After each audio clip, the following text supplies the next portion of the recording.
The live-action Transformers movie franchise is now 16 years old, with a 7th film on the way later this year. So I suppose it's finally time for us to go back and work through all the main entries and see if any of it is more than meets the eye. I hate myself.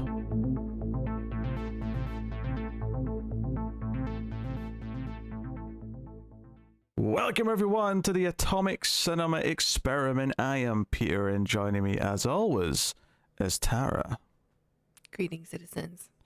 This is a science fiction movie podcast, and we're here today, unfortunately, to begin a journey through a modern mega franchise that began 16 years ago in 2007, and that is the live-action Transformers franchise. We'll be looking at the first movie in the franchise today. We are starting this, of course, because there is a new one coming out this summer, and we felt that we should be up to date so that we could talk about the new one when it comes out. Yep. We should mention that we actually have already looked at Bumblebee. That was like episode 2 of the show. That's like, if you click on the playlist on YouTube or on the podcast feed, that's all the way at the bottom. It's all the way down at the bottom. But we've never talked about the actual main set of 5 movies. I've seen 4 of them before. I haven't seen The Last Night, so that'll be a new one when I get to it. How many of these have you seen, Tara? Well, aside from Bumblebee and the actual Transformers namesake, I have only seen the first 2. You're gonna... You didn't even get to the Leonard Nimoy one. You're gonna be... Leonard Nimoy's in one of these? Oh, one of his final roles is in Transformers 3. That's so upsetting. And just you wait until you get to the line of dialogue that he has. It's going to make your head spin. I'm not going to spoil it. But oh no, it's a Spock line, isn't it? Is it something about needs of the many? Maybe. Oh.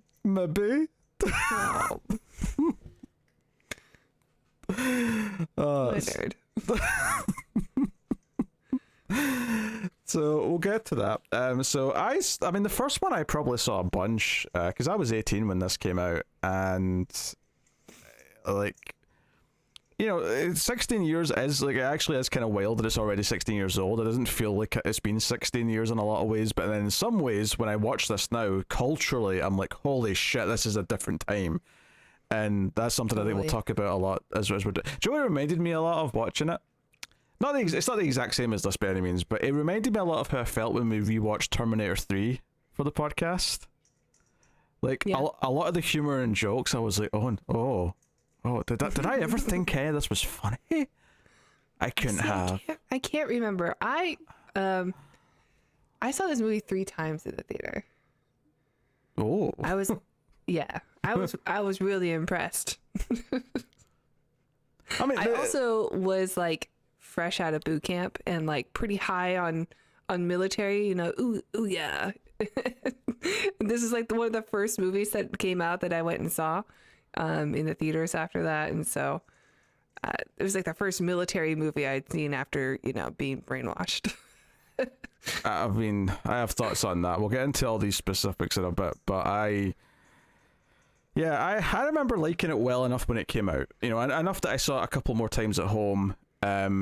The music's really good, and that's still good. It's, you know, Steve. The sound is great. Yeah, it sounds good. And obviously the visual effects were this big leap ahead at the time. It was kind of, yeah. And even now, it's still, I mean, the effects themselves still look good. I don't think the movie itself necessarily looks that good from like a cinematography point of view. There's some weird choices as far as like color and like shadows goes, where like everyone looks so dirty all the time. It's very crushed blacks as well. There's a lot of just like black parts of the image, and there's a lot of scenes where like characters are lit. They've almost got that William Shatner Star Trek thing where it's just like a bit of light in the middle of their face, and then there's like just darkness like at the top and bottom of the frame. The light goggles. Yeah, there's a lot of that going on. So there's numerous things to talk about, but needless to say, I think that while I always recognised its faults, I think that they have become more pronounced. I think part of it is that it was a different time. I think part of it is just that I've went from being, you know, still a teenager, effectively, to being a grown-ass man, and a lot of this stuff feels quite juvenile now. So we'll get into all of it. We'll start spoiler free, of course, as we always do. We'll give you a warning before we get to the spoilers, but we're here today to talk about Transformers from 2007, directed by Michael Bay, starring Shia LaBeouf and Megan Fox. Although Megan Fox, well, she's technically the second character in the movie. She's actually like eighth in the character. Like at the end in the credits when the names were coming up, she's after the blonde lady who's like the hacker. She's like after her. I'm like, what the hell? She's like the second lead. What's going on? Anyway, so yes, I mean, I guess first things first. Did you get any enjoyment out of watching this again? No, actually. Very blunt. I like it. I saw this movie 3 times in the theater. I really was impressed by it. I think the opening scene is still really good, and that's the hook, right? That's the thing. You're like, oh, this is what this movie is going to look like and what it's going to be, and it's very exciting. Like it shows off the special effects right up front, and you're like, wow, I've never seen this before. I'm totally into it. But then like it's just too much, right? it's too much of everything. Like everything's too fast, everything's too choppy, everything's too shaky. All the characters are super annoying. All the men are just so awful and sexist, and all the women are like incredibly beautiful. Like there's not an ugly woman in this movie. They're all like, or I shouldn't say ugly. I should say like not supermodel. Yeah, even Sam's mom's got it going on. I mean, yeah, she looks all right, you know? Like she's, but boy, are her parents awful, or his parents. His parents are awful. Oh, they're so awful. And I remember that they were even worse in the second movie. I recall, yes. Yeah, I watched the first one 3 times, and I remember I was just so impressed I had to go see it again. And I watched it when I do remember going to see the second movie and being so disgusted by the vileness of the movie I watched that I retroactively hated the first one. Oh yeah, like the second one's even worse. Don't get me wrong, like out of the, I can't say out of the 5 because I've not seen the 5th one, but out of the 4 that I saw, like I always remembered the first one being the best, and that's probably still true, despite the fact that I'm going to be mostly negative and on this discussion. I mean, I agree with most of the things you just said there. I don't actually like the opening scene that much. Like, I don't know if I ever did, because it's like it sort of obscures what's going on, and I guess that it's trying to build up to the reveal of what the Transformers actually look like, and that's fair enough. But the things I absolutely agree with you, and I always felt this way, and it was one of the reasons why I was so like thankful for Avatar in 2009. It was like action scenes where I can actually tell what's happening, because it's not just a mess of. So this is like a twofold thing. One is that the design of the Transformers themselves is too complex. They went so far with all the little bits and pieces and all of it mushing around when they're transforming.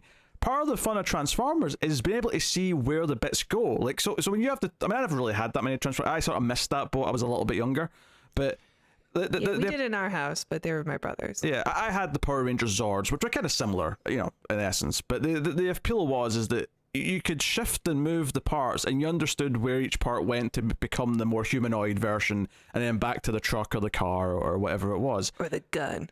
Or the gun. Megatron with a gun. In this movie, well, he was multiple things though, because the plane was definitely the most common one. I think he was. I'm pretty sure we had a gun. No, that did exist, but the most common one was the plane. Mm. Because he's both a plane and like a tank in this, I think, if I remember right. It's hard to keep track. Like the designs are so overly complex that when they're transforming, I get no satisfaction. It's the same thing. See the Iron Man movies, right? See when they switch to like, oh, it's just nanobots now, and it just kind of like goes over his body. I'm like, this is so much less satisfying than mechanical parts all clicking into place. Like that's satisfying. Like seeing it like go onto his body and all click together. That's satisfying. It's tactile. But when it's just nanobots like spreading like magic up his body, it's like, I don't know, it just looks like CG, right? It's kind of a similar thing here. Even as good as the effects are when they're just sort of standing around or whatever, the actual transformations themselves are just a mess of parts, and not in like a Tetsuo the Iron Man, oh, this is kind of cyberpunk kind of way, but just there's just so much going on you can't see what's happening, and then you add that into the action scenes. Whenever the Transformers are fighting, like not only are they a mess of parts that it's hard to like distinguish you can't tell between who's who. Yeah, you can't distinguish between them, but then on top of that you've got choppy editing that is insistent on cutting every 2 seconds. It's constantly shaky cam. Like, it's determined. For a movie that's supposed to be all about the spectacle, it's almost like Michael Bay thinks it's almost like he wants to pretend that he's too cool to actually relish in it. So he constantly is like obscuring it and like rushing the camera away as much as he possibly can. And you feel it in every single fight scene with the Transformers. It feels like the movie... It wants to just not focus on it in a way that's really frustrating. What we're there for, right? Like that's we're there to see that's why they open with it, right? They open with the helicopter that all of a sudden like turns into a thing, a monster. And I think that scene is it like really sets the stage of like, this is what you're going to expect. And I do find that scene still like is pretty good. Not everything holds up, but I still think that transformation, that first one, is really good. The cop car one I think is pretty good. There's like a really good shot of it once, or even when it's like flying out and then turns into a cop car, it's pretty good. But then everything in the second act, after we've met all of the characters and all of the bad guys, everything just becomes a mesh of parts that I just don't enjoy watching. And yeah, this was definitely a complaint I had even the first time I watched it. I remember the first time thinking that Optimus Prime just beheaded Megatron in like the middle of the movie. I'm like, what? No, I was wrong. It was one of the other 5 but Decepticons. I couldn't tell the difference, because like all the bad ones are like the same color gray, or taupe, like beige gray. Yeah. I mean, they even have Starscream in there, who's also a jet, like Megatron. He's just a bit smaller. So there's a couple of times where it's hard to tell which one you're looking at. Unless they start talking and it tells you in their subtitles like who it is, it's really hard to tell which one's which. And those two are the same. In fact, most of the villains are similar colors as well. At least the Autobots have some splashes of color to give you a hint of which one's which. Although why they picked Ratchet, or at least gave Ratchet the same color practically as Bumblebee, I'll never know. Like, why is there 2 yellow ones? This is just simple Power Rangers color coding. Don't do it. Yeah. Give them something else. So yeah, the action is just very unsatisfying because you can't really follow anything. I will add on to there was something else you said I wanted to add. Actually, another final point on this, like the everything being too choppy and the edits having to be every couple of seconds. It's got ADD the way it's edited. There's a moment in this that I don't think I ever noticed before. See, the first time, we're still spoiler free here, but I don't think this is spoilery. This is the first time you see Bumblebee kind of standing up, right? He's sending a signal to like the other Autobots in space, and he's sort of like shooting a beam of light into the sky, and the camera follows it up. And I don't think I ever noticed, and the reason why I never noticed this until this viewing is because the camera cuts away so quick that you have to really be like eagle-eyed and paying attention to catch it. But the light he's shooting up, actually, it's like a bat signal on the cloud where you see like the Autobots logo, right, as if it's the bat signal. But it cuts away so quick that it's just one of those things where I'm like, just hold that shot for like 2 more seconds just to like let it sink into the audience and let us feel the spectacle of it, It's kind of like I think something I'd compare this to a lot to point out what it gets so wrong is Jurassic Park. Imagine that first scene in Jurassic Park where they see the dinosaur and like they're looking up and all, and it's it's all majestic. There's nothing majestic in this movie. Like everything's like boom, boom, boom. We got to cut around. Yeah. I mean, people make that complaint about the Godzilla film too, the Godzilla reboot. But it works there. I don't know. Like I never was upset about that. How it's trying to hide the monster. But that's like playing it in like that was a very intentional thing in that movie. It was going for this kind of like this like larger than life horror that we can't comprehend. So it's like you don't really get a full proper look at him until the big final. But the final fight at the end when he's fighting the monsters is very easy to follow, right? You can see it. It makes sense. You understand. It's basically withholding the payout. With Transformers, though, we're going to be getting these Transformers throughout the whole movie, so that, like, once you've revealed them to begin with, like, shows the money shots, right? The first time Bumblebee, like, sort of transforms in front of them, and it should be a big moment, because he sort of transforms in front of the 2 lead characters and stands up in a sort of fighting pose in front of them, and I'm like, oh, this feels like it should be a badass moment, because he's, like, he's sort of like making it clear that he's there to protect them, and like this is like a big bonding moment, but also a big epic sort of visual of him like in his fighting pose. But the camera kind of like goes down and just focuses on the humans, and you don't really get to like bask in like the epicness of it. Instead, it's kind of like, oh, that's happening off frame, but we're too cool to focus on that. We're gonna go into the, you know, the dirty humans, because everyone's dirty in this movie. It's like a Rob Zombie movie for some reason. Yeah, it's just a trend, right? Everything's super oily. Yeah, I feel like Michael Bay in this movie, because of all of his humor and all of his unnecessary characters, he was given. It's not, and again, I'm not saying his films are the same as what I'm about to compare him to, but I felt very similar watching this to what I feel like when I'm watching a Zack Snyder movie, and I feel like I'm seeing a lot of the director's indulgence, like in the movie, like a lot of things that he just cares about and likes. Is just a lot of it, and there's so many characters in this that could be cut out of the movie and you would lose nothing. Like the first hour especially, between the military, all of whom don't need to be in the movie, the hackers, all of whom which don't need to be in the movie, they can all be cut. Because I was looking at the clock as I was watching the first hour, and there's a point where you leave Sam's like plot, who's like meant to be the lead character that sort of, you know, meets the Autobots and all the rest of it, and he's like, you know, he's got a crush on Michaela, played by Megan Fox, and they're setting all that up.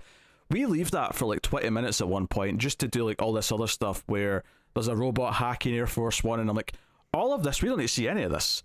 See if we just followed Sam and we just followed his story of meeting the Autobots, and then maybe like when John Turturro shows up with Team 7 or Sector 7, that's when we sort of bring the military or the government into it. That would be fine. Like, we don't need to see all this. We don't need is it Josh Duhamel? We don't need him and his team. And it's basically just because Michael Bay loves doing military porn. He loves doing shots of the helicopters and the slow walking with the sunset behind them, and American flags. American flags. Don't forget the flag. And just really dumb jokes sprinkled in as well. Yeah. He's going for that like that dumb, really simple humor. Like, but it all comes off as like, well, that's really dumb. Like, I don't know, like nothing about the dialogue feels smart or real, or like the way people talk. There's a lot even in the military, you know, I have some experience there. Oh yeah, I mean, it's all about like, yeah, like I'm a man, macho, right? Yeah, macho. Oh, I'm gonna talk to my kid. Oh, I don't know. It sounds stupid. Yeah, the military characters like felt unnatural to me. There's like a really four-stroke at one point when they're in a battle in the middle in the desert, and Josh Duhamel is making a phone call. He's trying to like, because at this point the government don't know if they're alive because they think everyone who was in the opening part of the movie died, and they've survived. And he's trying to contact his government, and they're in Qatar, I think they said, and he's phoning this guy, and there's this just joke where there's all this action going on, and like he's online with an operator who's like, no sir, we need a credit card, blah blah blah blah, and it's this running gag that plays throughout the scene. And that's all stupid, and it really just feels like a dumb four-stroke anyway. But the bit that really bugged me is at the end of it all, when he's trying to get a credit card from his buddy, played by Tyrese Gibson. He's like, where's your... And Tyrese Gibson's too busy shooting at something. So he's like, where's your credit card? And it's in the back pocket. He's like, you got a lot of back pockets. He's like, left cheek, left cheek, left cheek. And he says it like 4 times, and it just felt so forced as a joke. Because it's meant to sound, you know... Because he's not the only one who has dialogue like that. Like, oh, yeah. The mom or the dad, like, kind of talk like that, too. Or they just repeat things over and over again. Like, it's going to be funny on the 5th time. Oh, even Shia. Like, the amount of times Shia in this movie goes, no. Like, he does that constantly. Yeah. Constantly. Yeah, I don't... That stuff I don't mind as much. You know, when the movie came out, like... He was sort of the cute kid on the rise from a Disney Channel show that my sister used to watch a lot called Even Stevens. And honestly, like, he was the reason to watch that show. He was great. He was just one of those, like, oh, that's like a really good child actor. So I was kind of excited to see him in this. And, like, I didn't see holes when that came out. So this was like the movie for him, you know? I think for me, just, like, his character specifically just never shuts up. Like, he just keeps talking. You know, they feel like they have to fill every moment of silence with him trying to be funny. I don't think that I'm annoyed by him, though. But I do remember the second movie thinking he does the nose a lot. Like, this was cute in the first movie, so now it's going to be your thing. That's your shtick. Yeah. Actually, I shouldn't say, I said he's trying to be funny. I shouldn't phrase it like that, because he's not actually trying to be funny. The writers are trying to be funny by using him as an idiot. I think he's okay in this. You know, I think he's probably, like, one of the stronger characters or actors in the film. But, like, it's not something that's gonna last. Well, I think I know that. part of my problem with like him and Michaela, there's oodles of problems with it, but one of them is that he is very unlikable as a character in the sense that he keeps doing things and saying things that are very unnatural. Like, no human would act like what he does most of the time. And it's really weird how there's like multiple scenes where Michaela will just ignore something he says that's kind of dodgy or weird or like you should get out of the car. Done. Like, yeah, there's lots of moments where he'll shout something and she just won't hear him until he drives up next to her, and it's like, I don't know, there's a lot of moments. And the first time, sure, maybe she's trying to ignore him because she doesn't know who it is yet and she just thinks it's some weirdo or something, whatever. But there's multiple times, like after the car breaks down and then he gets it working again and he drives up, he's like screaming, no, wait, Michaela. And I'm like, how are you not hearing that? You're like 10 feet away. Like, you've not walked that far. There's just surely she can hear the engine rev up. Yeah, also. there's a lot of just weird little things where the characters don't react in any kind of natural way, just for the sake of like the humor, quote unquote, that the movie's going for, where they want them to like react to specific lines but ignore everything before that point or whatever. And then the other problem with these characters, and this is the first time I've watched it thinking about this, but Lindsay Ellis, who at least was a YouTuber, I don't think she does that anymore, but she had a great like analysis of this movie and about how Michaela should be the lead character, because she's the one that has an arc, she's the one who has a sympathetic like backstory, and she's the one who's proactive. And I was noticing it as I was watching it this time throughout the movie. But she's got abs. She constantly like, she tries to fix the car. Later on, when Sam's in danger, she finds a tool and fights off the little transformer. Later on, she's the one making choices, helping like Transformers to fight. Sam is just constantly like yelling and reacting to things and never actually thinks of a solution to anything. She's constantly being proactive and doing things, and the way he reacts, like I won't get into it yet because we're not in spoilers, but like there's a part of her backstory that's brought up like halfway or so through the movie, and he reacts to it like such a dickhead that I'm like, you should never like no, don't fall for this guy because you're the love interest and he's the main character. He shouldn't be the main character. I mean, no human should be the main character. That's a whole separate argument, though. But like, even just in the context of the characters that we're given, she's the one that actually does things, and like, she's also the straight man as well, which makes her, as a viewer, she's inherently more likable because she's not constantly talking and saying stupid shit. She's actually reacting in a human way, and it's like, you know what? You're not like a great character, and Megan Fox isn't a great actress, but you're actually coming off as a sensible enough human being when you're surrounded by all these wacky cartoon characters. And some of them are really similar. Like, early on, they go to the used car place, and like Bernie Mac's whole joke is that he's yelling at his grandmother really loud. Later on, when we're introduced to Anthony Anderson, what's his joke? He yells at his grandmother. Thing. That is another like hugely problematic part of this film. It's just like all black people are exactly the same in this. And it's like Michael Bay only knows one stereotype, and that's what he's going for. And even like the the problematic Transformers kind of acting the same way too. I'm like, God, like you really, this movie is just so dated in an ugly way. Yeah, I mean, even there's like a Hispanic guy on the military squad who has one running gag, is that he likes to speak in Spanish, and then everyone else complains that they can't speak Spanish, and that's his whole thing. Until he... Yep. Well, I won't say that. I don't spoil the shit. He's like a super minor character, right? He's a nothing character. His demise is... You do not care about his character. No, it's not relevant to the film. Too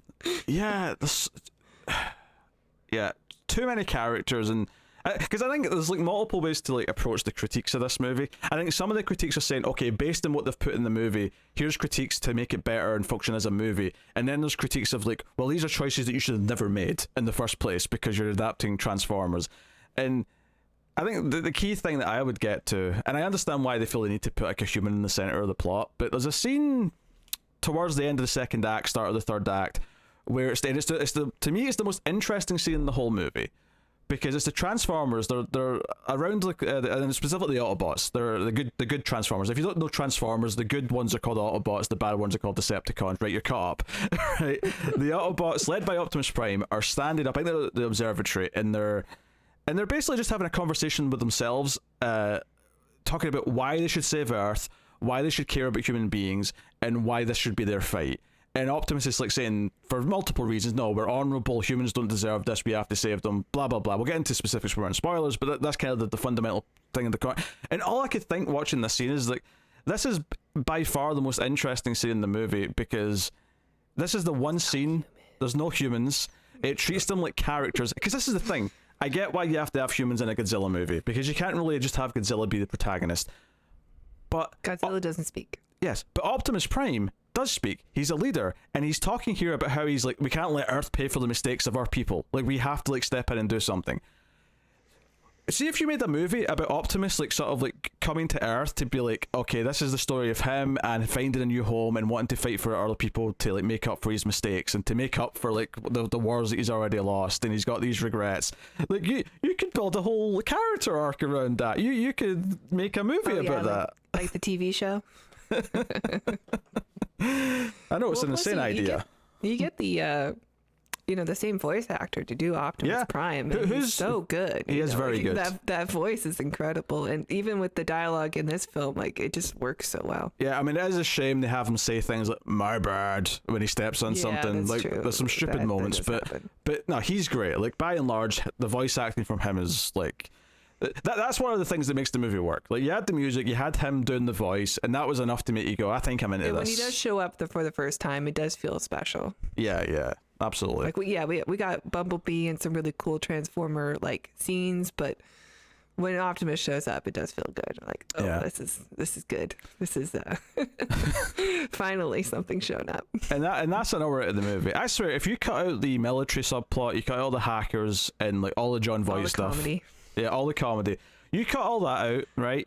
That first of all takes out like probably 45 to 50 minutes of the movie, because Optimus Prime doesn't show up until about an hour in. If you take all that like subplot stuff out, he'll be in the movie in like 15 minutes for a start. And if you tidy up how it's shot, so you actually like and can enjoy the action sequences, you'd have a pretty decent movie on your hands. Yeah. Yeah, totally. The other thing I don't like about the film is, I really like John Turturro as an actor, but this movie makes me wonder why. Oh, yeah. I mean, I will say this, like, his character is terrible in this, but because he is so charismatic, there is a couple of moments where he almost makes me, like, crack a smile, just because John Turturro is, like, he's oozing too much, like, energy and, like, the way he says things, like... Except when he got the hots for the high school girl. That's the only line I'm like, no, stop it, Michael. No, I'd forgotten about this line. I didn't remember this, and and the weird thing about it is that this line of dialogue, like, there's no build up to it, and there's nothing after it that sort of refers, but like back to him. Like, it is one line of dialogue on its own that is really overacted by him because he's trying to be funny. It's odd. Yeah, but we'll talk about that in spoilers because there's context around it. Okay. But like he's a very entertaining actor, and this is something the franchise will do. I remember like Francis McDormand's in the third one, like it keeps bringing in like real actors, people you love, and they're gonna make him do. We're going to ruin them. We're going to ruin these actors. It's Leonard Nimoy. I'd say Hugo Weaving is the voice of Megatron, but let's be honest, he's pretty hammy. Anyway, he fits. Is he really? I didn't even recognize his voice. Yeah, I mean, he's like got like 5 lines of dialogue. You don't hear a whole lot of him, but yeah, it's technically him. There was a mild controversy at the time because they brought Peter Cullen back, but they didn't bring the guy that did Megatron. Oh, I see. So the fans were upset about that. We gotta get Elrond. Not Agent Smith, his most famous character. Yes. This is, I don't know. I mean, this is also post the sequels for Matrix, so maybe. People are probably still pretty high on Lord of the Rings in 2007. I know I was.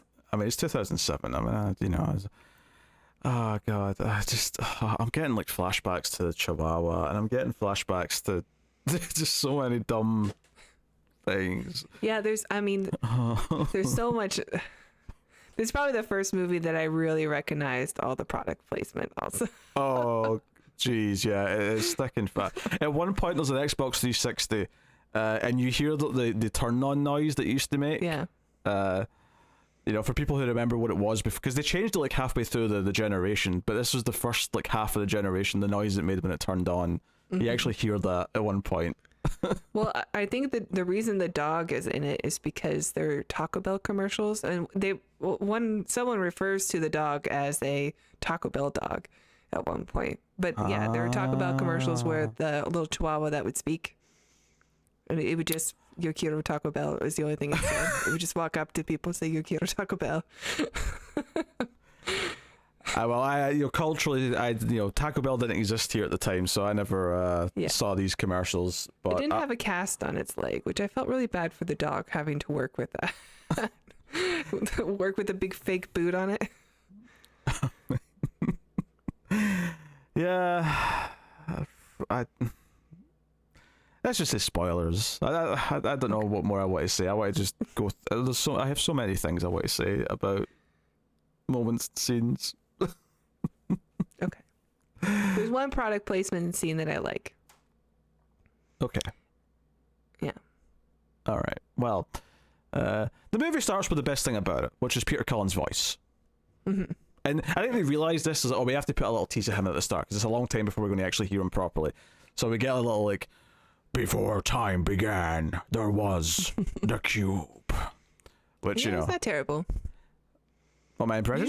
Usually you only have one voice, but yeah, it kind of works. Oh, okay. I mean, it's not... You're at like a 3%, but you're on the right track. Oh, thank you. My name is Optimus Prime. No, okay, I'm done. So he gives us a bit of a tease of the plot, the MacGuffin, which is the cube, the Allspark. You know, I remember when Avengers came out, just kind of chuckling because it reminded me so much of this movie with the cube. Yeah, not the rest of it, but the MacGuffin in that was also a cube. I kept thinking of the mother boxes. Oh, sure. Well, not when you saw this. I suppose. Yeah, but not when you saw this originally, though, right? Oh yeah, I didn't have anything to compare it to then. Yeah, it's just a cube. Yeah. Oh, I mean, the mother boxes did exist in comics then, but I'm just assuming you weren't like a hardcore like DC reader who knew what a mother box was. I only knew what they were when I watched the Zack Snyder films. Oh. It pains me. It pains me so, Tara. And also the Joss Whedon version. That's also not that pleasurable. No.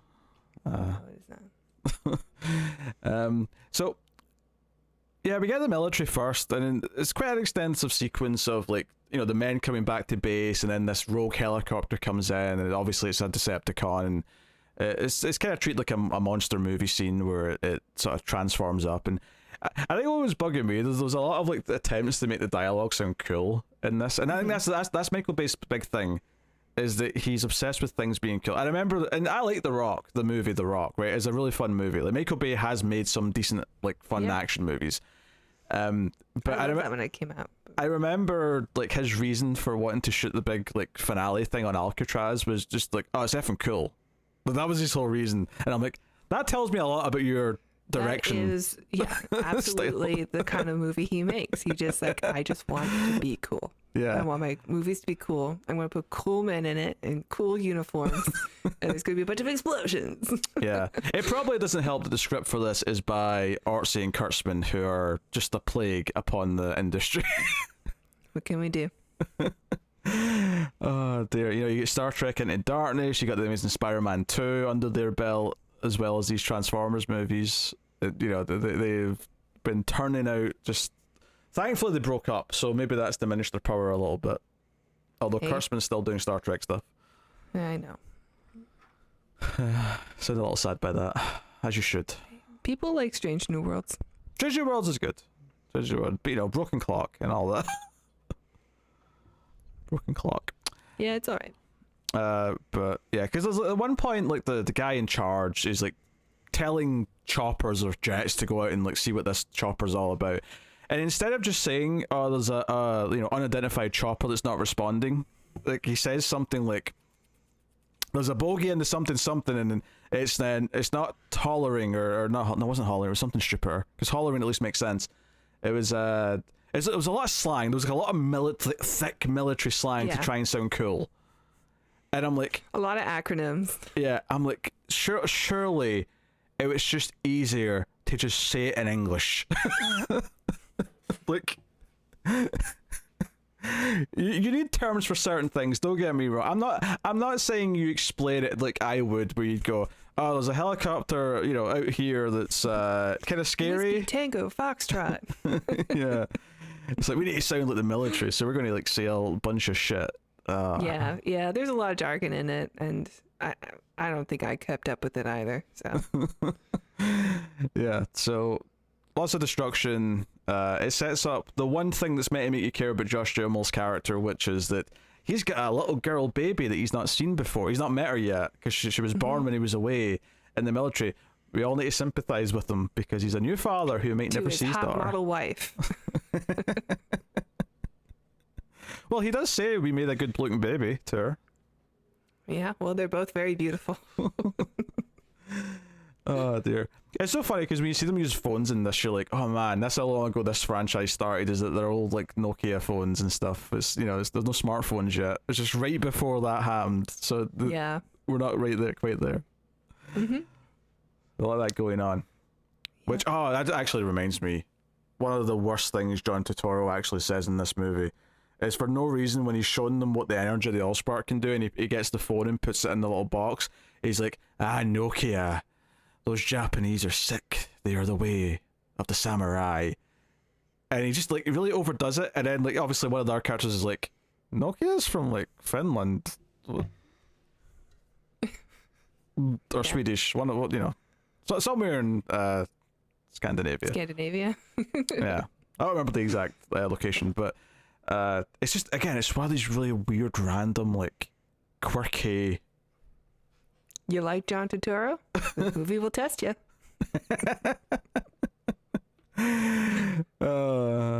There, I don't know.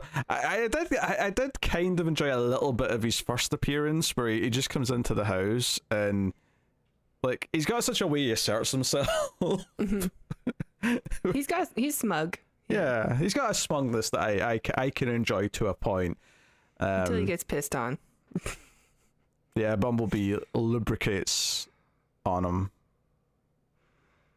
It's the worst. It's the worst scene in the movie. Yeah, just when things couldn't get worse. I know. And I know this it gets topped at one point with balls, but we got a Transformer. Autobot. Autobot. Okay. Pissing on a human with its oil can. Well, that's just the sad part, is that the entrance into the movie's, relatively decent and epic with the Autobots coming down to Earth and all that, and then it ruins it with all the sneaking around the house hijinks, but they're all like hiding and like stepping in shit, and Ironhide wants to why not just kill the park dog outside on the street, which is basically what they end up doing. It's all just hijinks for the sake of hijinks. Yeah, so dumb. And then the pissing, and then it's like, oh, now we need to take them seriously again. You know, we stopped to have them joke around for like 20 minutes, and now it's time to take them seriously again. But, yeah. Since we're on the John Turturro introduction stuff, when he arrests them all and takes them out of the car, he reveals that Megan Fox's father is in prison and he's up for parole soon for Grand Theft Auto, and that she has a juvie record because she would often be there with them, which is not really her fault. And immediately, like, Sam just is like, "You're a criminal." You're a criminal. Yeah, and he even makes like a snappy comment when they get outside the car, when she's like, they're handcuffing them when the Autobots help them out, and they're handcuffing John Turturro, and he's like, "Oh, you're good with handcuffs as well now, I see." Like, why are you being such a? She was a child. Her father took her on criminal activity. It's not her fault. Yeah. Why are you being so judgmental? Saved your life after you've dragged her into this like scene of mass murder. But yeah, John Turturro just randomly, when he's explaining all this, he's like, you've got a record. You were in juvie. You're a criminal. And then for no reason, he just sort of looks at her and goes, "Criminals are hot." Yeah, that's gross. I'm like, this is a teenager who's in high school. I mean, the actress isn't really, but you know. In the movie, she's in high school. Yeah, I know, but like after, I don't know. I've watched like interviews and stuff with Megan Fox, and how like she was sort of pushed through the Hollywood system as like, we just need more sex appeal, just constantly make her hotter. Like that's the only thing that she was there for. And I know she's not like the greatest actress, but I do kind of feel bad like for her because it's definitely not something that she, like if you watch her in interviews, she gets so uncomfortable when people want to talk about how hot she is. And it's always men, you know. Oh yeah, obviously. I mean that's the thing. I don't know. I shouldn't feel bad for people who are like, you know, that successful. But like she had to deal with that. No, but look at the scene where like Sam like he gets his car and he goes to see her and she ends the car like. But I say it breaks down. Bumblebee intentionally breaks down to try and give them like alone time because he's rooting for Sam to make a move or something apparently, and. She's like popped the hood and she goes out and she's looking at them and she's clearly knows what she's talking about. And so the scene is in any other movie, right? What should happen in this scene is that she knows her stuff about cars and he goes, "Oh, I didn't know you were like an expert. That's kind of cool, right?" And maybe they'd bond. Maybe he'd like learn something about her and whatever, right? Instead, when she's explaining this, the two things I remember about this scene is one, a shot of her abs, and then a shot of him hiding behind the bonnet of the car going like this.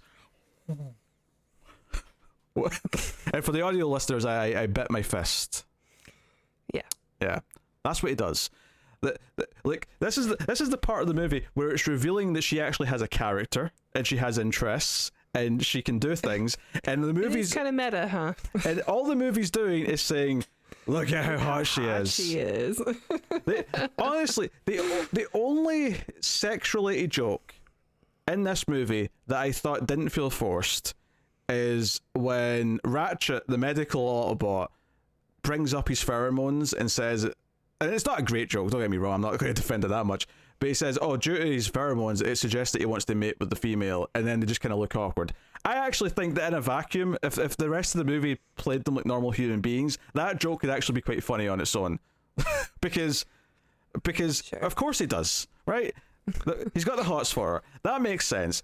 And if he was acting like a normal human being, this could actually be an intentionally kind of sweet, awkward moment, because obviously the Autobot doesn't care about human intimacy. He's not awkward about it. He's not Bumblebee. Like that, and I'm being generous to that, because everything else, absolutely everything, they've accepted to get back into Bumblebee after they know he's an Autobot, but he's defended them enough so they go back into the car. And she doesn't want to sit in the driver's seat because it's weird because Bumblebee's driving. And he's like, "Maybe you should sit in my lap." And she's like, "Why?" "Well, there's only one seatbelt. Safety first." No. Piss off. Bumblebee, can you drop me off here in this tunnel? And of course, because it's the movie, I would feel safer hitchhiking at that point. It's a movie made by someone who has the mind of a 14-year-old boy, so she says yes, and then compliments him that was a smooth tactic. No, it wasn't. See, if there's any self-driving car you can trust, it's probably one with a mind like Bumblebee. All I could think was why don't you just tell him to sit in the driver's seat then? Yeah, because he clearly doesn't care. I didn't even think about that. Yeah, because that's what they do when they get back in. He just sits in the driver's seat, and I don't know. Maybe if I do like the part where she says, "Oh, why is he choosing to look like this piece of crap?" And then like Bumblebee goes away and does a sideways scan of another Charger or something. I think that's what it is. And it comes back. But they play the Kill Bill song and it's in like the yellow with the black stripe. I'm like, all right, I'm into that. I'm into that song in this moment where it's clearly calling back to Kill Bill for that. It said a Camaro. Was a Camaro also a Dodger? Or those different things? Maybe the former car was the Camaro. But okay. No, it wasn't Dodge. It's a Chevy. It said the Chevy thing. I don't know. I don't speak car. Okay, that's fine. It was a pretty yellow car that I would never drive because they're too big. Well, we're on just Michaela and Shia moment, or Michaela and Sam Witwicky moments. She's hiding in his room. The parents come in. I guess this will naturally lead on to the parents, which we'll talk more about them in a minute. But and we have the whole conversation about, were you masturbating? And the humor here is supposed to be the dad's like, no, well, wait a minute, you can't just say that in front of him. Like that's a father son. Did you hear my eyes roll there? I could sense it. Maybe we could call it your special Sam time. They're so awful. They're not even like cringe awful, like, oh, parents gross. No. They're like, no, these are not real human beings. They are not. No. Like everything that comes out of their mouth is it's not even just the parents, even his teacher at the start. So go back to the start when we're first introduced to Sam. He's given like a show and tell thing in like history class, and we get some important MacGuffin backstory, which is his grandfather found Megatron in the ice. I mean, he doesn't say that in the opening scene because he didn't know that part, but he was sailing through the Antarctic or whatever and blah blah blah. But he's got these artifacts, and then one of them is the MacGuffin that leads to the other MacGuffin. It doesn't matter, right? Just roll with it. All this stupid. This is so much plot for a Transformers movie. The Decepticons are here to take over Earth. The Autobots show up and save us because they're heroes. The end. Like, that's your plot. Why is it all this stupid shit about finding the glasses on eBay? And I don't know. but yeah, like even the like, there's so much stuff in this scene where Sam is like trying to sell this stuff, and he says, "This is for my car fund," which. First of all, that's really weird, and you're going to get bullied for trying to do that. And two, we find out after this that he's already made the half of the money that he needs for his car anyway, because his dad's paying for the other half. He just needed to get the A, which also he talks his teacher into upping his grade. And I assume, given the teacher's attitude, he just gave him an A-, so he'd shut up and leave him alone. But you don't... I was not convinced by his speech. Nor was I. There's actually a few times in this movie where it cuts away before you get to see like another character's reaction to something, where it feels like we should see them reacting to show that they've decided something based on what they said, but instead it just cuts away from the character who was trying to convince them, and it's like they've already made a choice. It's like there's a lot of times it feels like it skips over an essential like moment where the character is in the receiving end of a speech or a motivation actually gets to react to it. That happened repeatedly because I was noticing it as I was watching it. Yes. I mean, the only realistic thing his dad maybe does is drives him out of the Porsche garage just to give him a second where he thinks he's getting a Porsche. And I'm like, how rich do you think your parents are, Sam? I don't know. That house looked pretty nice. Oh yeah, it had a fountain. I mean that's movie real estate nonsense though, because that's all that how many movies and TV shows the characters own houses that they can in no way could they afford. That's like constant.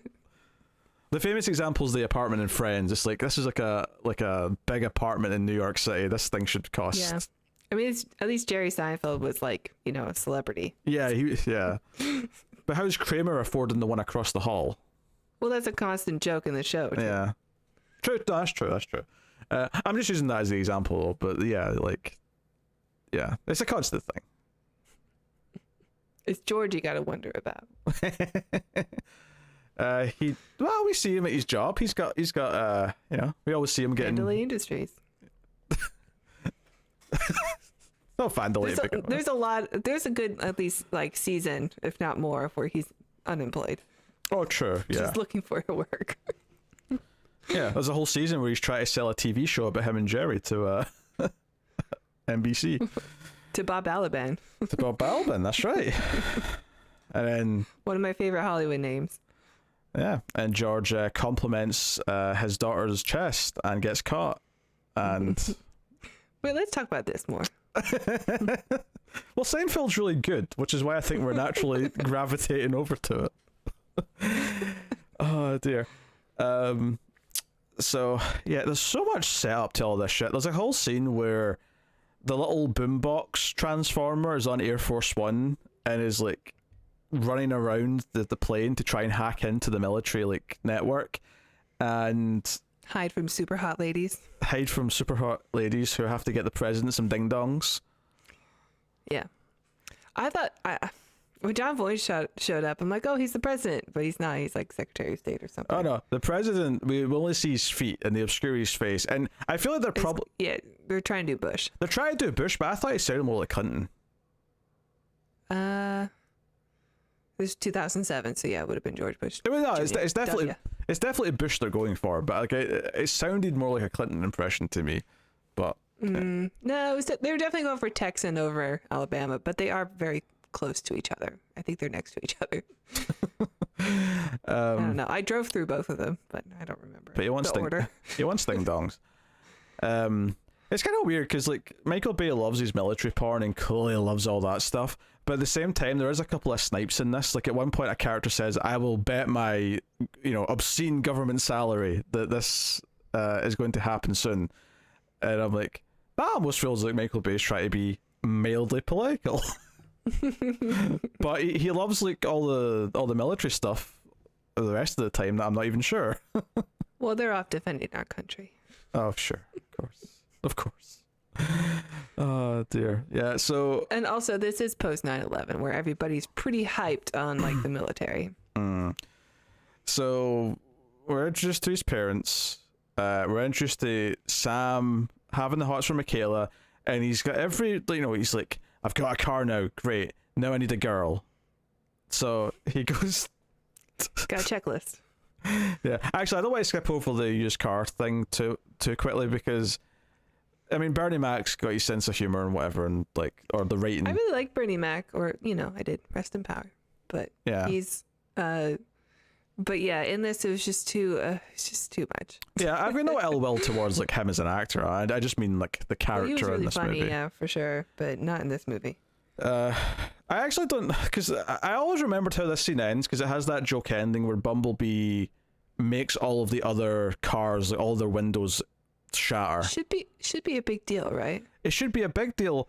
And Bernie Mac turns around and kind of gives in to the price that they want. He's like, 4,000, right? He turns around and kind of shocked goes, 4,000.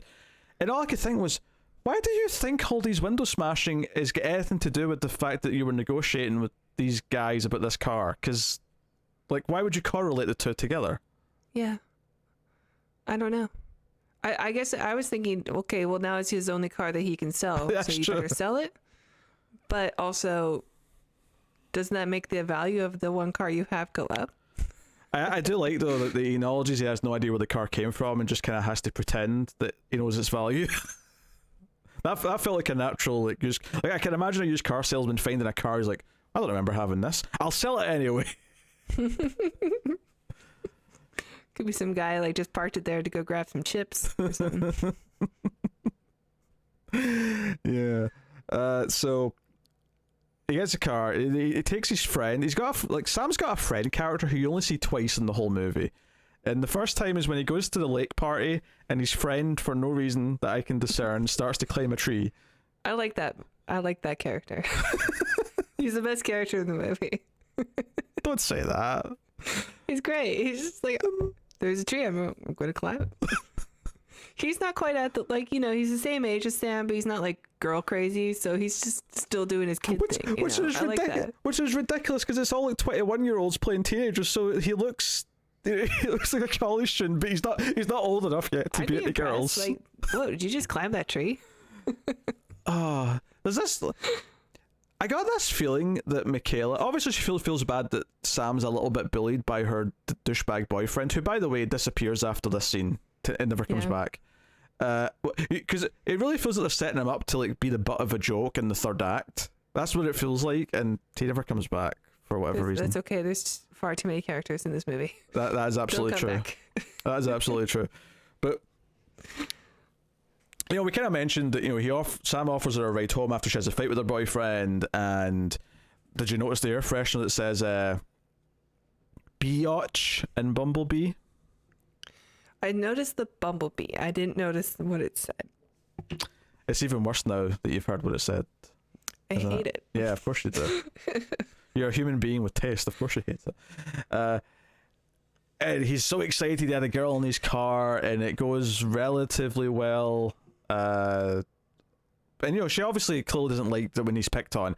But see when he's chasing the car, or he's running away from the car, right? He's running away from Bumblebee because Bumblebee leaves to go send a message. He sees it transform. He freaks out. He goes to the cops. I want to talk about that scene in a minute because I've got a lot of things to say about that.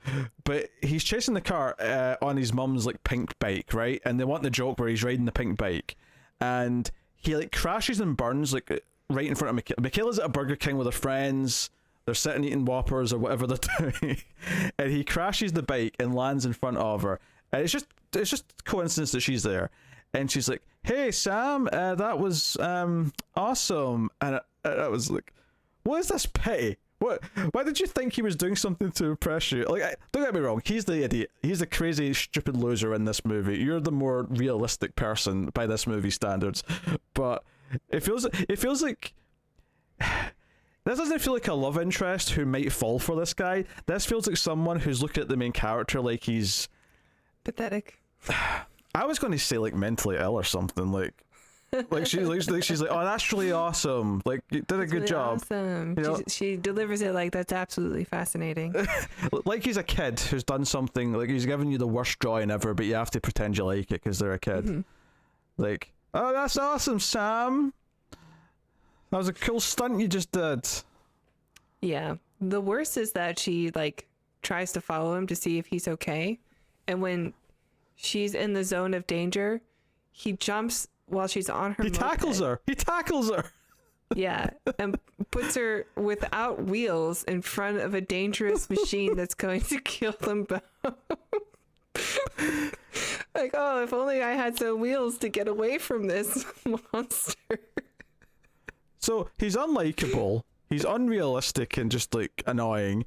He doesn't deserve the affection of the girl that he's pining after, and constantly puts her in danger. Constantly needs to be saved by her.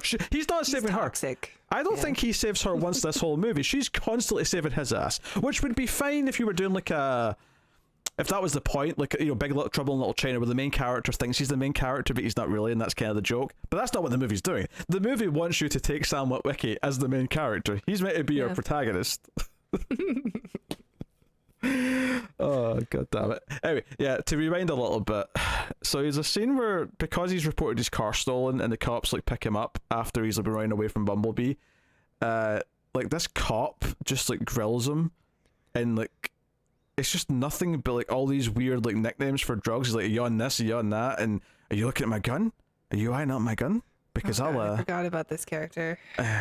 Because I'll beat the shit out of you, son." And Yeah, in front of his father. Like his father's there too. Like, so he's not dude, even trying to like scare him straight or anything like that. It's just like, he's just being an asshole. Like, but like a comical asshole for the sake of comedy. He's a minor. Technically, I mean, I know he doesn't look like a minor because he's, you know, he's Shia LaBeouf and he's already he's high school. Yeah. Yeah, but he's technically a minor, which makes sense why his dad's there and present for this scene. But I'm like, you just threatened him. You just threatened him in front of his father. Yeah, it's not.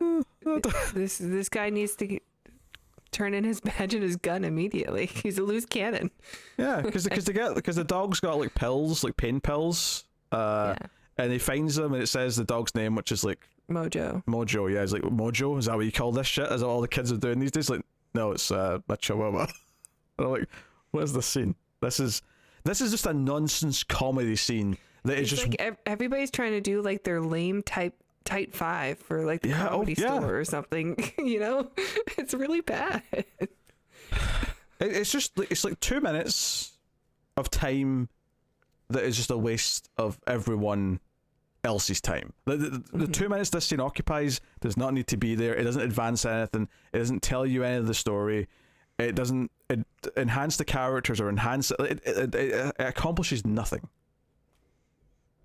I hate it. But Michael Bay thought it was hilarious, so it's there. Which is, you can probably sum up a lot of this movie with Michael Bay thought this was hilarious, so that is here. Are we only like 10 minutes into the movie? No, we've been kind of bouncing around, but so to skip ahead, well, all this is going, because we've been doing kind of the different branches, because we've done the military branch at the start, done the Sam and Michaela stuff now pretty much. Now we got to talk about the hackers that are introduced early on.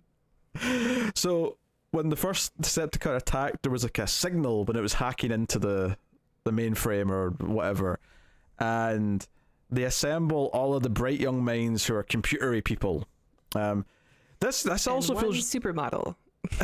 And one supermodel. I think she is like a Miss Universe or something. Also, she actually goes on to be. She's like one of the main characters in Jessica Jones, which I saw a season of. I did So not. so she went on to do other things after this. So good for her. But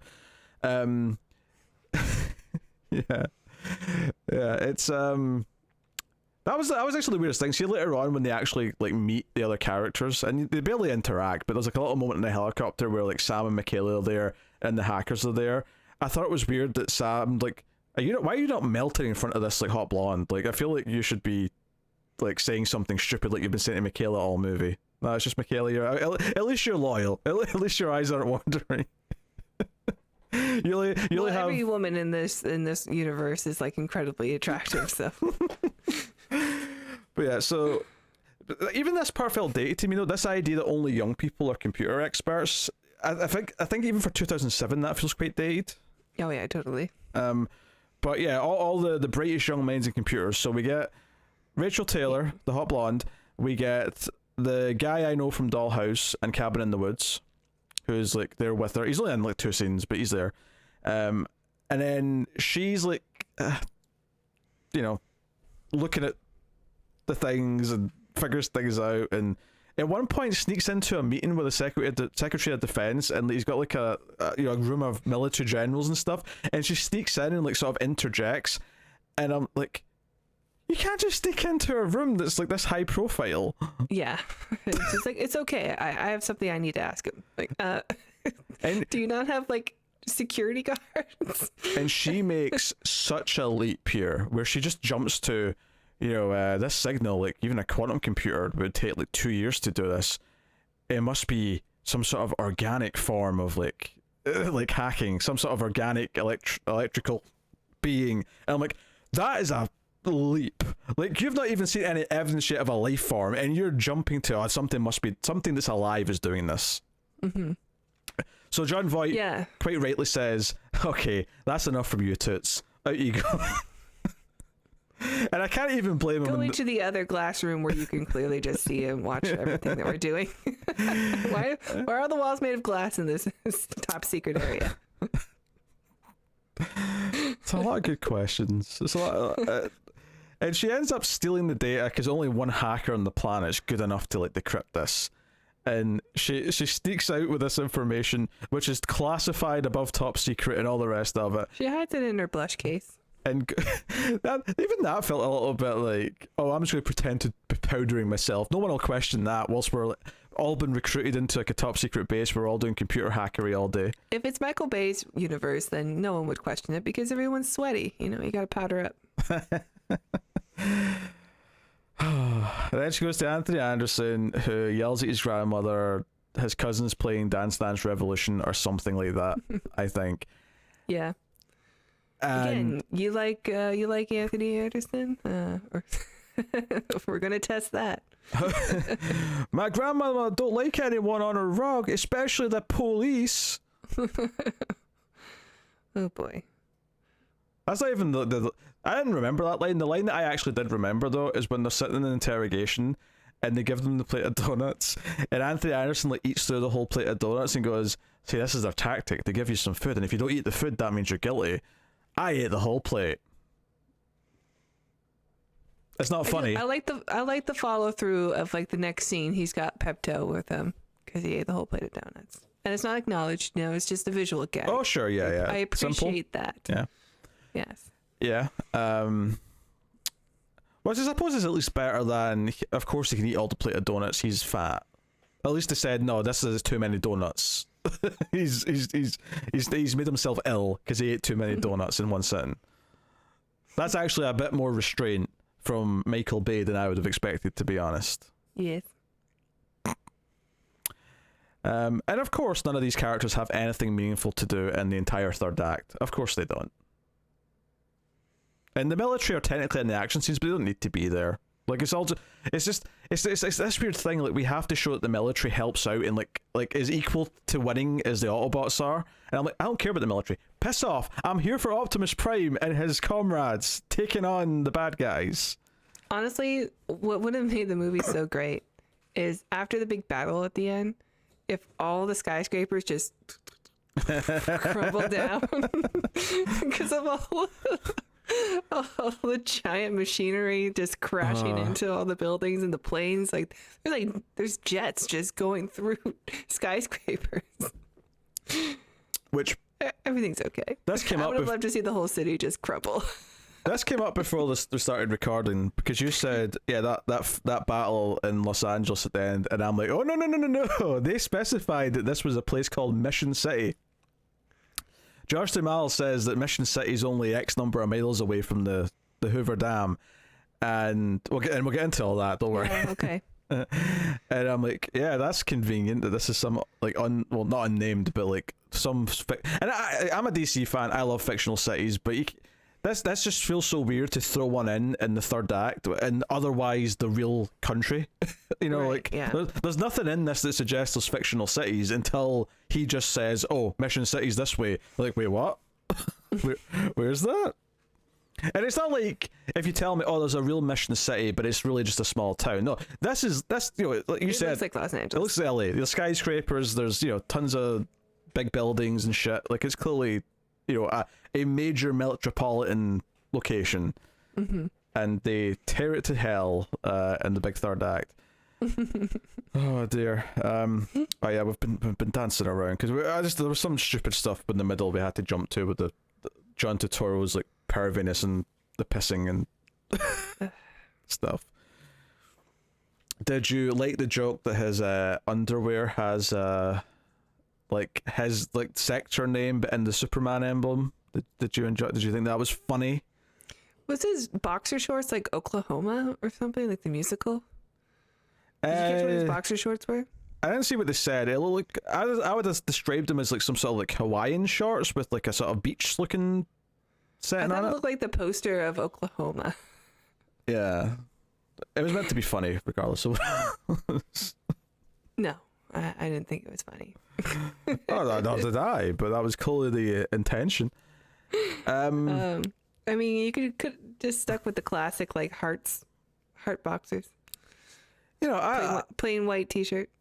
I enjoy the arrival of the Autobots. You see them all coming down out of the sky, and like they all sort of take their forms. And yeah, like there's critiques to be made about why did they have to change the type of truck that Optimus was when there was no need to. But I guess that's adaptation stuff rather than like objectively things that are wrong with the movie. But the music's really good during that section. Unfortunately, it all goes down the toilet as soon as they go to his house, and like they all just turn into comic relief characters. Instantly too. Yeah, it's immediate. Yeah. not that there's none in the scene. Like Jazz talking like he's a gangster is obviously like cringe comedy in the scene where they arrive as well. He does a little breakdance thing too. But at least Sam says, how is he talking like that? It's at least something that's brought up to explain that, they've learned our languages from the internet. TV. Yeah. And TV, yes. But yeah. So after they try and rescue the humans from Sector 7, Bumblebee gets captured by the military in Sector 7, and maybe the only thing Sam does in the whole movie that may be classed as likable is he tries to like defend Bumblebee even though he's got no hope in hell of actually succeeding. It's like, okay, that was a likable trait, almost. Taking away his car. Yeah, I mean, how else is going to like bag Megan Fox? He needs a sexy car. That's the list. First you get the car, then you get the girl. So they go to Hoover Dam, and all the characters converge. John Voight, and this is the weird thing, is they bring Shia LaBeouf and Megan Fox, and they also bring Hacker Girl and Anthony Anderson, and it's just like all waved away in a joke. It's like, you're coming as my advisor, and he's like, what about me? He's like, who's he? He's my advisor. Well, he's coming too. Like, it's all just like set up as a kind of a throwaway thing.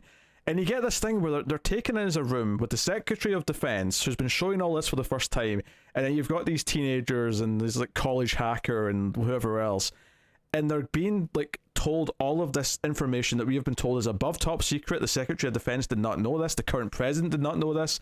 This secret like alien like containment site inside Hoover Dam. That's why the dam was built. It was built around this thing. She's a foreigner. She doesn't have any top secret clearance. Well, she's Australian. That's right. Good point. There's no background checks done on these guys. I know, and they just tell all of this to them. It's like it's nothing. It's just, Don't make no sense. And then, so the reason why I would say you still keep Sector 7, assuming that you took out the military and you take out the hackers, if you keep Sector 7, part of the heart of the movie could be the idea that you're trying to convince this group that there's good Transformers, right? Because they just think they're all bad at this point. And the heart of this part of the movie could be Shia LaBeouf convincing them, no, Bumblebee is good, let him go, all the rest of it. And that potentially could be good, but for some reason, like, he doesn't really convince anyone. But Josh Duhamel and his team just like start pointing their guns at all the other military here in defense of Shia LaBeouf's like decision to want to free Bumblebee, and I can't fathom for any reason why they're siding with the teenager. I don't know. Yeah, like have they been saved by an Autobot? No, they definitely have not. And it's not even. They just got Scorpion to death, and then they're like, okay, well, I guess there's some good ones out there. They've not even like had a. It's not even like they have a scene with Shia where they're on their own and they get a chance to like bond with him and sort of see what he's trust him or something. Yeah, like get a sense of who he is. Like they've all just been in a sort of big group the whole time, and for some reason they back him so much that he holds John Turturro at gunpoint. Mm-hmm. And I'm just like, okay, I guess you. Okay. Court martial for you. Yeah.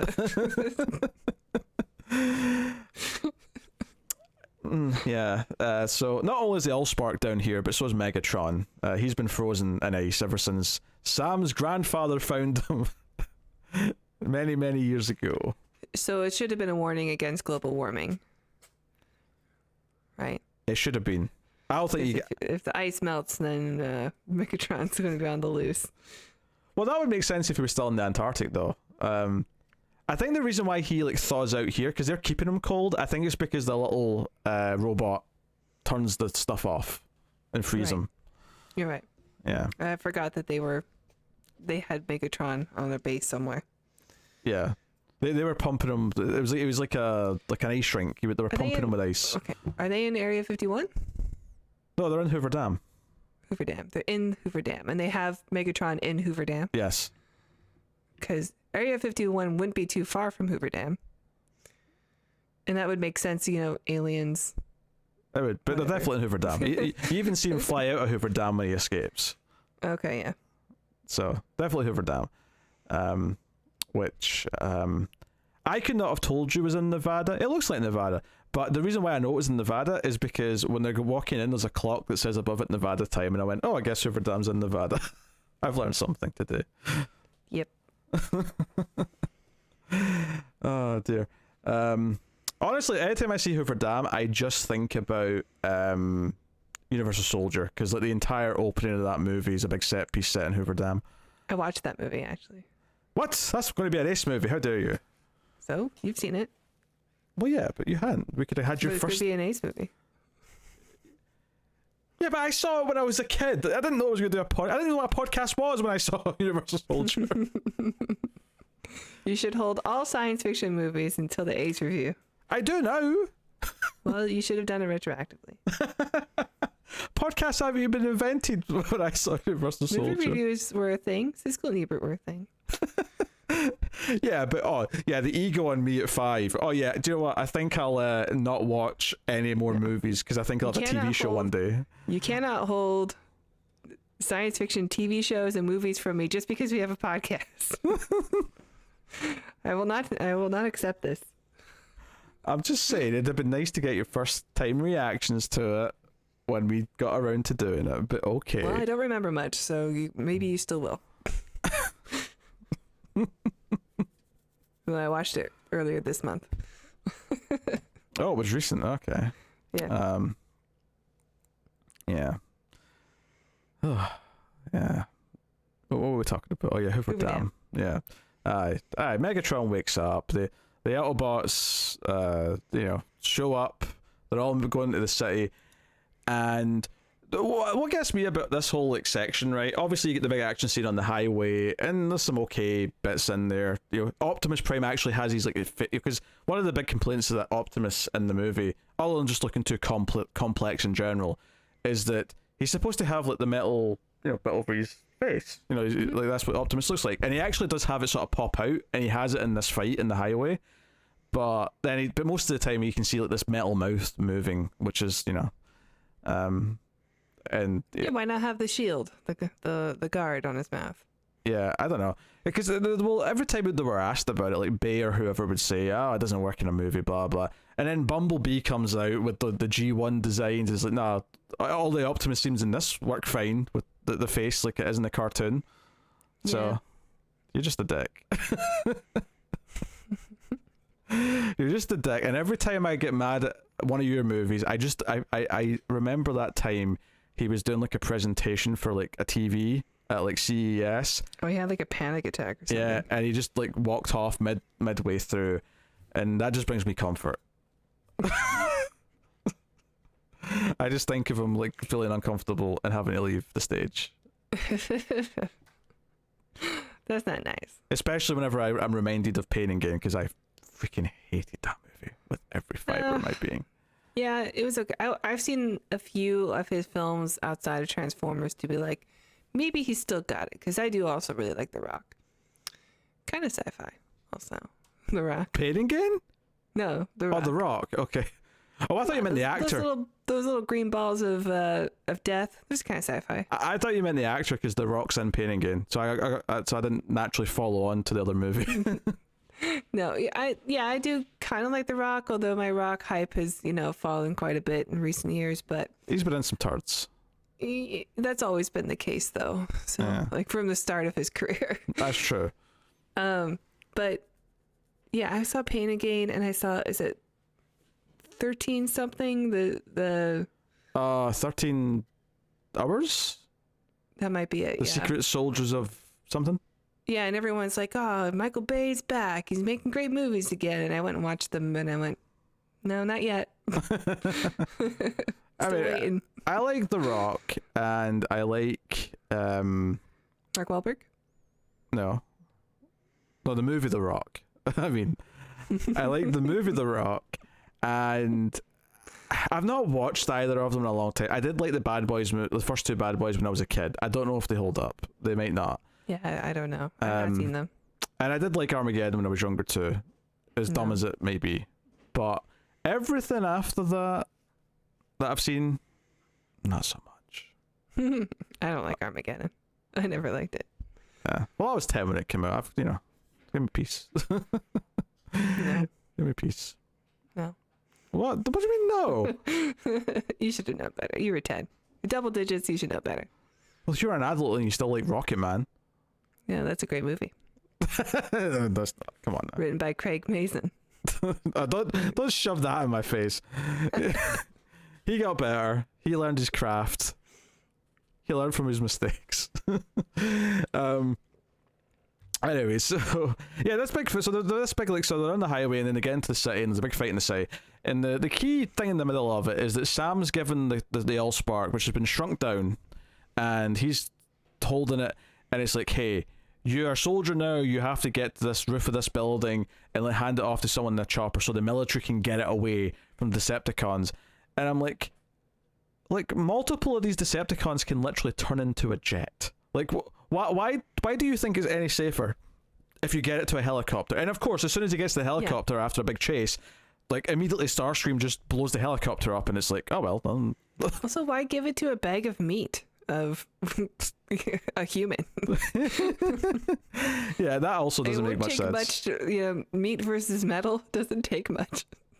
Well, and again, the theme of this movie is that Sam is a useless little annoying prick, and Michaela actually seems like a decent character, because Michaela's the one that after Bumblebee gets his legs blown off, she's the one that says, no, I need to save Bumblebee, and she like fixes up a tow truck and like comes and gets him. And then even after that, like when like one of the big Decepticons is like almost about to like destroy the army, she's like, hey, Bumblebee, we need to do it, don't we? And Bumblebee's like, yeah, let's do it. And she like drives the truck out so Bumblebee can shoot while she's driving him around, but he's got no legs. and they're working together.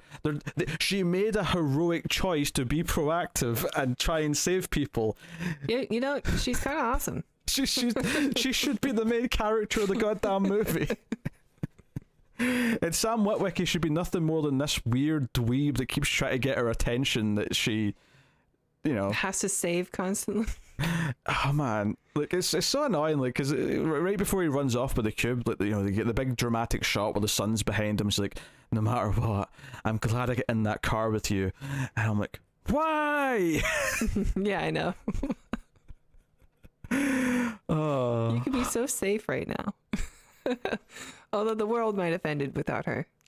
yeah. What's so funny is that, you know, we're complaining about how the movie's really choppy and it's got too many cuts. Every so often there'll be a really, like, poor use of, like, slow motion where he'll, like, the one that really sticks out to me that feels really gimmicky is the shot of the woman screaming as the Transformers, like, fight over her head. Yeah. Which again, it's still also another hot woman. That's also true, but it's so focused on her face and that she's taking up so much of the frame that it's still just a mess of, like, mechanical parts above her. You can't really make any of it out. Like, yeah, you can't. I don't know who it is over her. Is it Optimus? No, I think it's like Ironhide, and then, like, you know, good luck remembering that. Like, I know Starscream and I know Megatron, obviously. I can tell you the other names that because they name all the Decepticons when they're all mobilizing before the final act. You see them all sort of like say, "Okay, it's time to go and help Megatron." Like one call. the helicopter's called Blackout, I think. Yeah, that's right. I think the big sort of dump truck looking one was like Bone Crusher, I want to say. Mm. And then the cop car was, oh, I forget what the cop car was called, but it was something. I don't know. It's not like Siren or something. Then there was a tank. I don't remember what those two were called, but what this is the thing. Crusher. Once they're transformed into, like, the standing up, you know, humanoid shaped robots, you can't tell them apart. They all look the goddamn same. They're all just bad guy. Yeah, they're all just bad guy. Which I think is why, like, probably the best transformations in the movie for the most part are when they transform back into a vehicle, because it makes more, I don't know, it's just more satisfying because it you know who you're looking at now. Like, with the exception exactly. of Megatron and Starscream. I will say, I do think Optimus Prime's entrance into the fight, because he fights the guy in the highway, he's late to the fight in the city. His, like, entrance where he comes out of an alley and sort of skids and transforms mid-skid and does the fighting pose, I'm like, okay, I saw that enough of that and it made sense in my eyes that it actually looked kind of cool. Like, I actually got, you know, it was a pose, so, you know, I'll give a it wasn't like the Star Trek the motion picture of, like, let's take our time and really watch all this transformation happen, you know, but it's got a it happens really quickly and it's more satisfying that way. But I feel like most of this movie could probably find some middle ground between the motion picture and what this movie actually is. Yeah, totally. Because it really could lean towards motion picture a bit more. There is a couple of Star Trek sound bites in this. I assume you noticed that. Yeah, of course I did. Because Bumblebee only speaks with movie and song clips. Yeah, he speaks through the radio, but I guess he's got like an MP3 player or something that he's able to access. Because I don't know how he gets all those clips. He's just, well, because he's an Autobot, I assume he's just been able to record everything he's ever watched or heard from, like, internet. So he just plays snippets. The World Wide Web.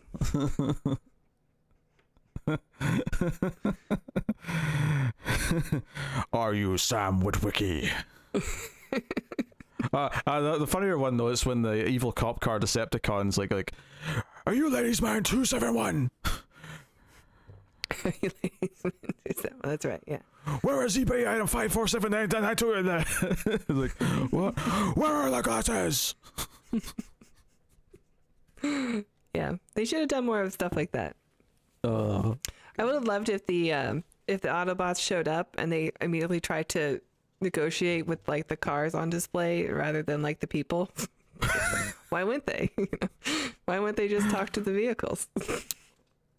Well, because they don't actually transform into vehicles on their own planet. Like, the idea is that when they land, you see them sort of scanning, like, some vehicles to sort of pick what their disguises are going to be. So, but they have wheels.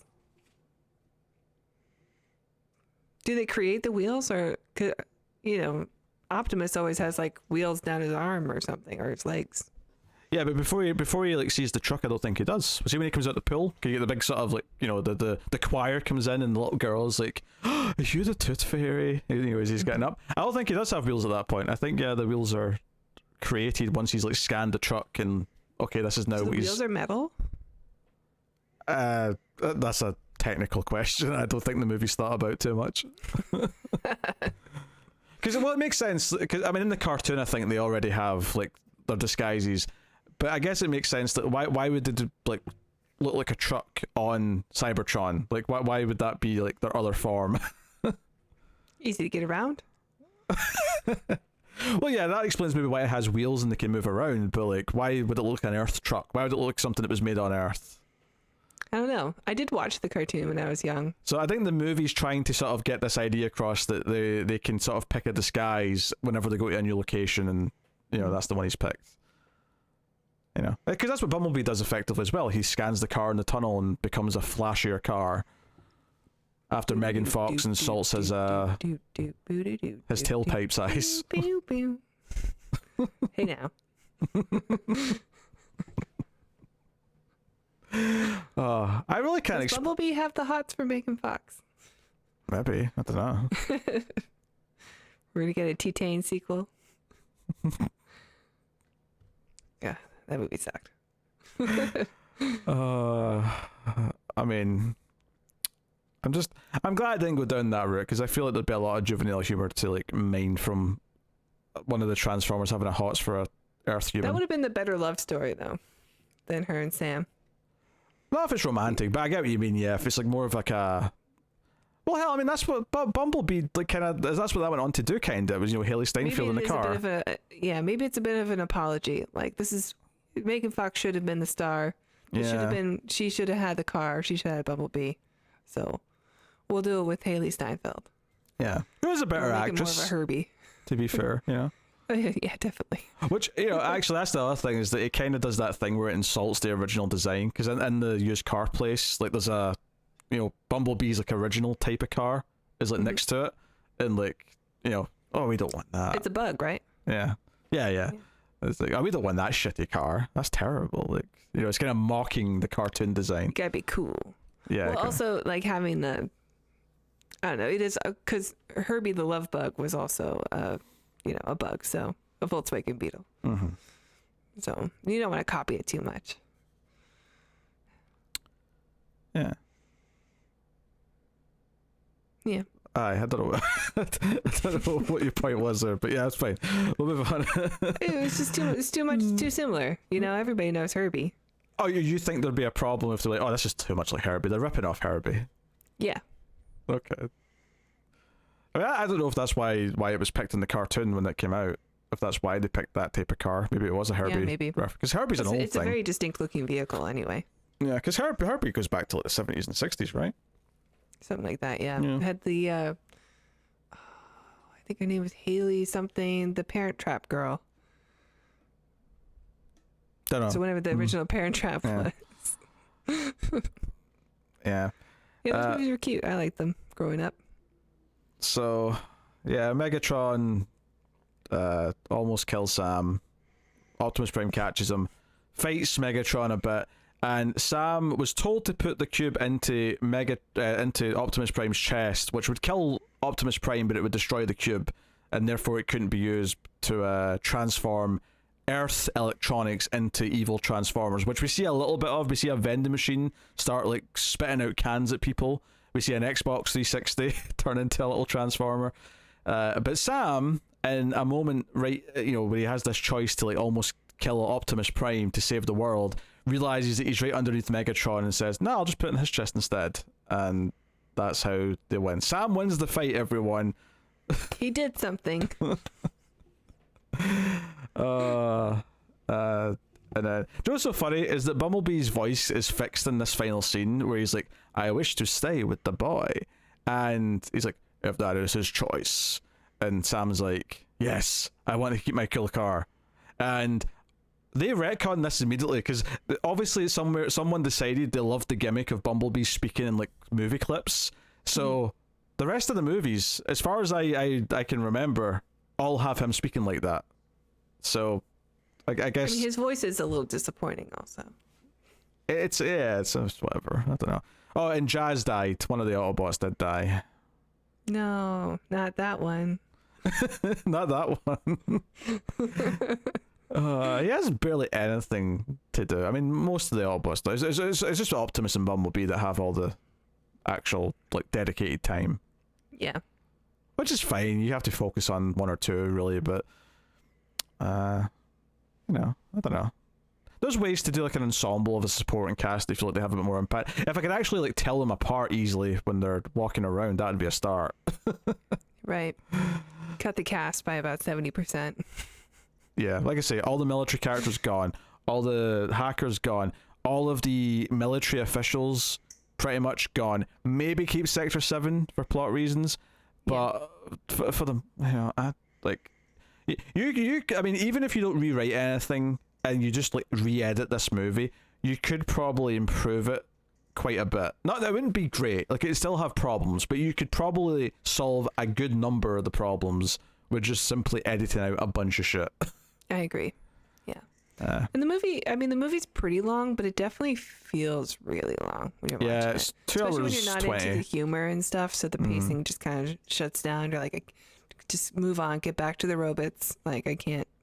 Yeah, I can't deal with this. I mean, to put it this way, the first act is like a whole hour long. Yeah. It takes an hour to get to the point where we've really established like the Transformers. And that only gets worse, right? The movies only get longer, right?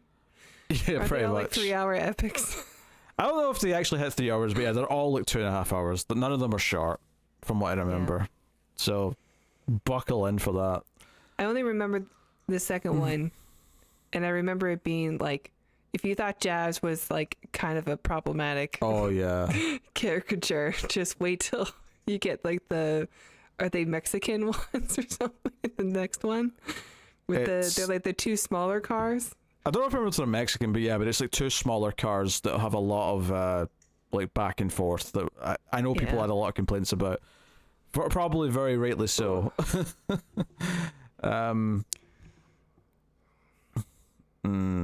Yeah, the movie does a lot of sequel teasing at the end because it sets up that Optimus is like sending out a signal to any Autobots that are still like you know survivors from Cybertron that are out there that can come find refuge. So that's like, okay, we can get some new Transformers in the second movie.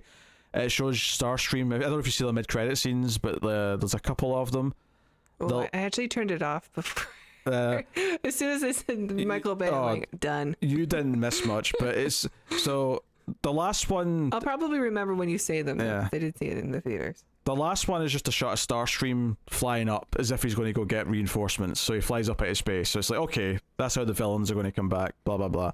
The other ones are all just joke stuff where Sam's parents are being interviewed, and they're basically covering up the conspiracy and saying, no, the government wouldn't lie to us. They'd tell us if there was like aliens or anything. And it's just a bunch of dumb jokes with them. I wonder why Michael Bay thought that these guys were comedy gold. Okay, so Kevin Dunn is actually a very funny comedic actor. He did like every season of Veep, and he was hilarious in that show. I really like him. Just cannot understand the choices of these characters by the director and the writers and the performers. Like, they don't make any. And I know they just get worse. They just get worse. Everything gets worse. Oh yeah, I am scared because I remember there being a lot of the first act of the next movie being the hijinks of like helping Sam move into his college dorm. I remember that being like a big part of the next one, and I'm not looking forward to it. Dear. And the sad part is that, you know, like, we see when, like, so Optimus has his big entrance at the final fight, and he transforms into like Optimus Prime, and he's like Megatron, and then Megatron's like Prime, and like you know what? That's what this movie should have been building up to, is these two actually, like, you know, these two arch rivals finally like going toe to toe. But it's like these two titans, you know, the biggest ones.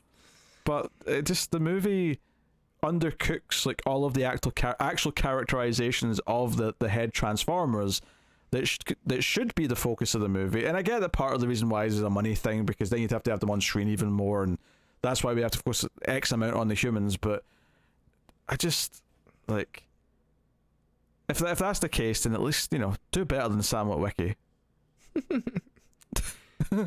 Well, he replaced him with Mark Wahlberg at one point, right? That's the fourth and the fifth. I think he's in the fourth and the fifth. Yeah. Yeah, we have got so much to look forward to. We've got the balls. We've got Leonard Nimoy desecrating his whole career. We've got the laminated Romeo and Juliet card. Oh, I can't wait for that scene to dissect that. Yeah, I've heard about that. Yeah, of course you have. This is Michael Bay's justification for exploiting young women. But we'll get to all that. I guess we're done with the first one. I don't know if I have anything else to say. Transformers, Linkin Park plays at the end. It's an okay song. It's not my favourite Linkin Park song, but... Rest in power. Yeah. And they're making out on top of Bumblebee, which feels a bit weird now that Bumblebee is like a sentient being. Like, yeah, a little bit. You know, it's already a little weird that you ride inside him. Like you're actually inside him when he's driving around. But at least that's kind of like, you know, a car. It's the function of a car at least. Yeah. But you know, but weird. But whatever. Yeah. Oh, that's the other thing. When they were searching Sam's room for the glasses, Michaela goes to look in a black box, and Sam's like, no, not in that, and like hides it under his bed. Well, he admits on his phone also when he leaves a video in case he dies that he's got magazines like Big Jugs or something that were given to him by his uncle. Which, by the way, this is 2007. The internet was already advanced enough. In fact, they reference eBay multiple times. The porn is on the internet. You don't need a box of magazines in 2007. That's true. In fact, I say that as someone who was the age that he's supposed to be, more or less, when this came out, because I was 18. So maybe he's like 17 in this, I guess. I don't know. Maybe he has poor internet connection. Or he's got to like... Yeah. So it's not always reliable, so he's got to have a backup. Maybe he's backup. Or maybe his parents are just like really on the ball and have all the password protection and parental maybe they're going controls. through his search history and stuff. Yeah. Well, there's that whole... See when he gets back with the Autobots to look for the glasses, and he runs into his dad at the door, and he has to kind of like stall and like just sort of say whatever his dad wants to hear so that he'll let him go and do whatever he's going to do. He's like, yeah, chores, yeah, I'll do chores. I'll take out the trash right now. I'll clean the path up. I'll do this, I'll do that. And then it just kind of keeps rambling to the point where he's like, yeah, you know, you're a very handsome man, Dad. Like, yeah, you know, I love you so much, Dad. He just keeps going. It's a very, it reminds me a lot of like what I hate about Melissa McCarthy comedy, where she'll just keep talking and adding more and more to the joke in the hopes that it will make it funnier. And it's getting less and less funny the more you talk. Yeah. Sometimes good comedy is known when to just, like, that's your punchline, leave, get out. Brevity is the soul of wit. Yep. Yeah. Brevity is also the soul of good podcasting, which, you know, maybe that's why we're not that good. I feel like I just had deja vu. Like we've had the same two lines before. I don't remember making that joke before, but that's okay. All right, Tara, what are you rating Transformers? More than meets the eye. I'm gonna be a little bit generous with this one and go with a 5. Okay. Because I know it's going to be downhill from here, and you know, like there are some redeeming things in the film that I do like, and I did really like it when it came out. It just doesn't age very well, so I've gone from a positive rating to right in the middle. Yeah, now I've just said more than meets the eye. I'm like, you know, it was fine when Optimus used it at the end, but of course it had little impact because it was already used by Sam randomly. I don't know. It was kind of a cute thing though, earlier. I don't think they can use it twice. That's my hang up. I think it feels a bit using it twice, but whatever. Okay, I think I'd have probably given it like a 7 back in the day, which I'm definitely not doing now. This movie is so much worse than that. I am tempted to also maybe give it the 5 and just say it scrapes a 5 because it has good music. Peter Mullen, who does Optimus Prime's voice. It's always nice to hear him. He's good in the role. you know, there is a sense of spectacle to certain moments in the movie. Unfortunately, it's not at any time when they're fighting, but there is a bit of spectacle here and there to enjoy.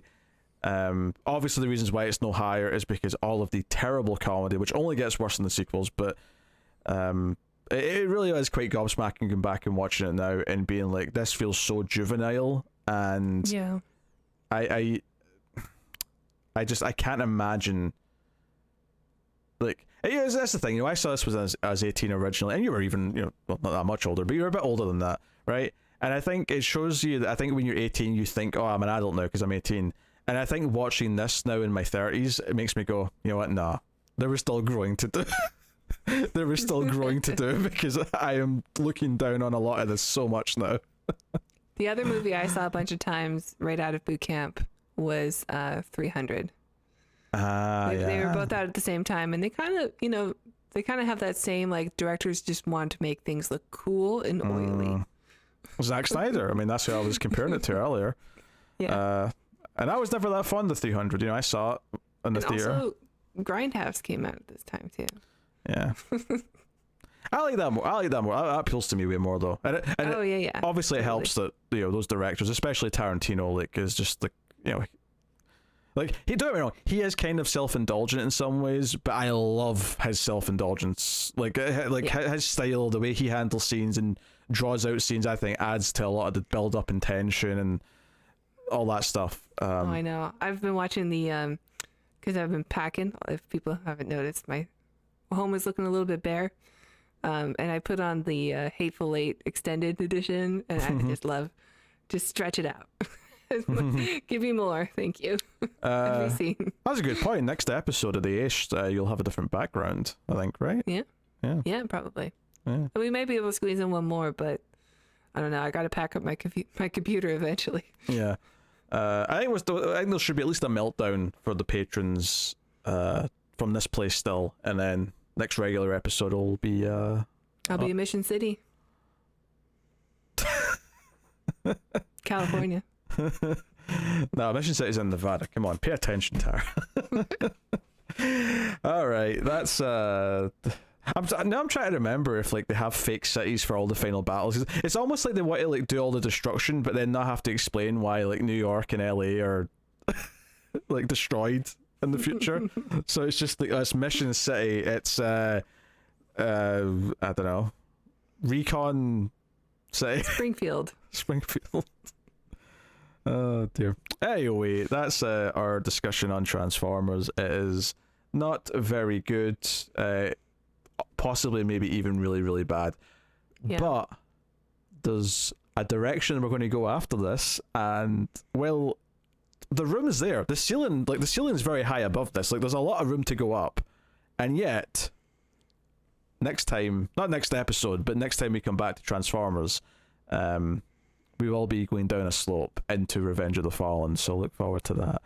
But this has been our thoughts on Transformers. Let us know what you think of Transformers in the comments below. Like, subscribe, ding the bell for notifications, all that stuff helps us out. But of course, you can help us out in a big way with the monies, being over to patreon.com/MailFuzzTV and supporting us. At the $3 tier and up, you get access to a bonus episode every month where we do, like, a goofy sci-fi B movie. Although last month we did, like, a non-sci-fi movie just as a one-time thing because Tara really wanted to do Samurai Cop, so we did it.